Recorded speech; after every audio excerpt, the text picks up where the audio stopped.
The myth of Perseus, mythus Persei. Haec nerantur a poetis de Perseo, Perseus filius eret Iois, maximi diorum.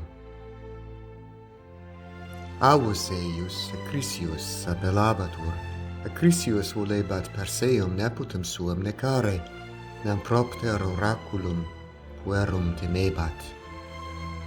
Comprehendit igitu Perseum ad hoc infantem, et cum matre in arca lignea inclusit. Tum arcam ipsum in mare coniecit. Danae, Persei mater, magno peretarita est, tempestas enim magna mare turbabat, Perseus autem in sinu matris dormiebat. Part 2. Jupiter saves his son. Jupiter tamen haec omnia vidit, et filium suum servare constituit. Tranquillum igitur fecit mare, et arcum ad insulam serifum perduxit. Huius insulae polydectes tum rex erat. Postquam arca ad litus sapulsa est, Danae in harena quietem capiebat.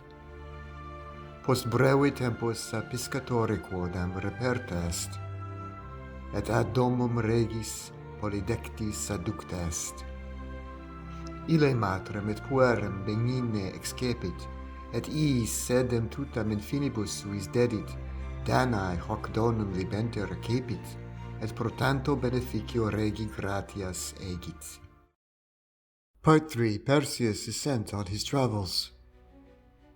Perseus igitur multos annos ibi habitabat, et cum matre sua vitam beatam agebat, at polydectes Danaeam magno pere amabat, atque eam in matrimonium ducere volebat. Hoc tamen consilium Perseo minime gratum erat. Polydectes igitur Perseum dimitere constituit. Tium Ioannem ad se vocavit et haec dixit, turpe est hanc ignavum vitere agere, iam dudum tu adolescens es, quousque hic magnebis. Tempus est arma capere et virtutem prestare, hinc abi et caput Medusa in mihi refer. Tempus est mihi arma capere et virtutem meam prestare. Part 4. Perseus gets his outfit. Perseus, ubi haec audivit, ex insula discessit, et postquam ad continentem venit Medusam quaesivit, diu frastra quarebat, namque naturam loci ignorabat. Tandem Apollo et Minerva viam demonstraverunt. Primum ad Graias sororis Medusae pervenit, ab his talaria et Galea magicam accepit. Apollo autem falcam, et Minerva speculum dederunt. Tum postquam talaria pedibus induit, en aera scendit, diu per aera volabat. Tandem tamen ad eum locum venit, ubi Medusa cum ceteris Gorgonibus habitabat. Gorgones autem monstra erant specie horribili, capita enem iarum anguibus somnino contecta erant, manus etiam exare facta erant. Part 5. The Gorgon's Head. Res difficilima erat caput Gorgones abscidere. Eius enim conspectus homines in saxum vertebat. Propter hanc causam Minerva speculum Perseo dederat. Ille igitur tergum vertit, et in speculum inspeciebat, hoc modo ad locum venit ubi Medusa dormiebat. Tum falce sua caput eius unno ictu abscidit. Cetera Gorgones statum e somno excitatae sunt, et ubi rem viderunt, ira commodae sunt. Arma ropuerunt, et Perseum occidere volebant. Ille autem, dum fugit, Galea magicam induit, et ubi hoc fecit statum e conspecto iarum evasit. Part 6. The Sea Serpent. Post haec Perseus in fines Ethiopium venit, ibi Cephius quidem illo tempore regnabat. Hic Neptunum, maris Deum, olim offenderat, Neptunus autem monstrum saevissimum serat. Hoc quotidie mare veniebat, et homines devorabat, ob hancausam power animus omnium occupaverat. Cepheus sigitur oraculum Dei harmonis consulvit, atque Deo iussus est filia monstro tradere. Eius autem filia nomine Andromeda virgo formosissima erat. Cepheus ubi haec audivit magnum dolorem percepit. Volebat tamen civis suos et tanto periculo extrahere atque ob eo causam imperita harmonis facere constituit. Part 7. A human sacrifice. Tum rex diem certum dixit, et omnia paravit. Ubi ea dies venit, Andromeda ad litus deducta est, et in conspectum omnium ad rupum ad ligata est. Omnes fatum eius deplorabant, nec lacrimas tenebant.